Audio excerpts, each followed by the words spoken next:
Hey everyone, it's Ben from We're Still Watching Star Wars, and today I'm going to be talking the first two episodes of Disney's brand new series, Ahsoka.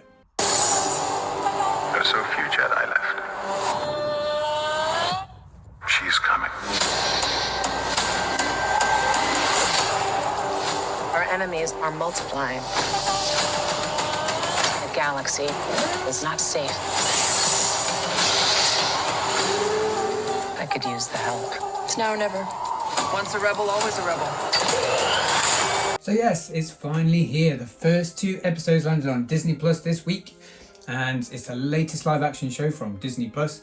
More specifically, Dave Filoni, obviously showrunner and creator of Rebels and Clone Wars, and we are definitely in Filoni territory here. So I'll be honest, it's a little bit nervous going in about how much I would need to know about Rebels, about the Clone Wars, because although seeing parts of it and being aware of some of the characters, I didn't really think I knew enough to be able to go into this. But it's really sympathetic. There isn't a huge amount of it. There is enough exposition to move the story along and feel like you already know these characters without having to know them. So I watched this with my daughter, and she had never seen them, didn't know who any of these characters were before, but just accepted it. Just the characters are so well done that there is nothing to worry about. You can just watch this without going back. In fact, I think it was probably better to kind of have very little idea on who these characters are.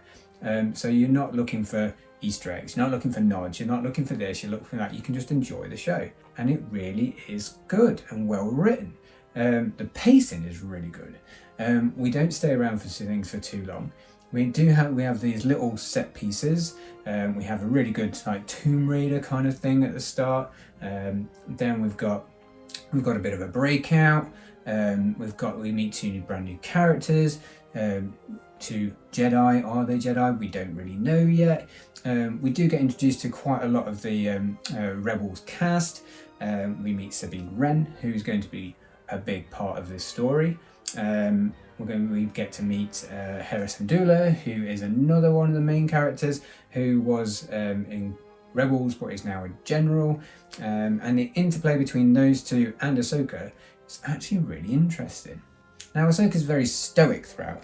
You can feel that like she's definitely going on the I'm a Jedi, I need to do this, I go where I'm needed, I have a job to do, this is what I'm doing. So there is that kind of feeling where she's kind of closed off. But with these characters coming in, and we find out some information about her and Sabine's past, that things start to soften up. And although she's going to go and do her thing, she is going to have to ask for help. So Sabine helps her with the MacGuffin to help find the big bad Grand Admiral Thrawn. There are two episodes, as I say. So the first one is about 50 minutes long. It's got everything in it. It's got some good character actions, it's got some good interactions, it's got some good set pieces. I really like some of the lightsaber battles that are going off in there. We also get to see, once again, unfortunately, the only thing that did upset me a little bit, we get to see how ineffective lightsabers are again. But let's just move on from that one, because it's a thing now in Star Wars. Lightsabers aren't what they used to be. They are definitely like much more like a pool noodle than they are the killing machine weapons that they were before. So we get to see them go to start to unravel the plot and try to unravel what's going off. We've got a constant threat of Morgan Elsbeth in the background from The Mandalorian, who Ahsoka was fighting against in that Mandalorian episode, and first mentioned Thrawn, however many years ago that was already. We get to meet Chopper, who, if you have seen Rebels, is a really cool kind of just a little short, dumpy astromech, but he's definitely got a lot of more feeling of like cheekiness, kind of a lot more like R2-D2, and it's kind of cool to have a character like that, where it's not, he's funny, he's cheeky, doesn't speak obviously, but he get everything across. He's a really great character, really liked it. I don't really want to do too many spoilers, but we get to see where Sabine's character is going to go next. We get to see what's going to happen with Ahsoka, where they're going to go, and we start to see this threat of Morgan and Balin and his apprentice, and what their ultimate plan is and how they're going to go and get at Grand Admiral Thrawn. I think it's a really strong start. I think I really enjoyed the first 2 episodes. Already looking forward to the next 2.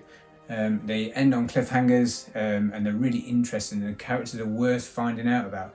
I didn't find anything boring about the show, particularly. It was constantly moving, so I really enjoyed it.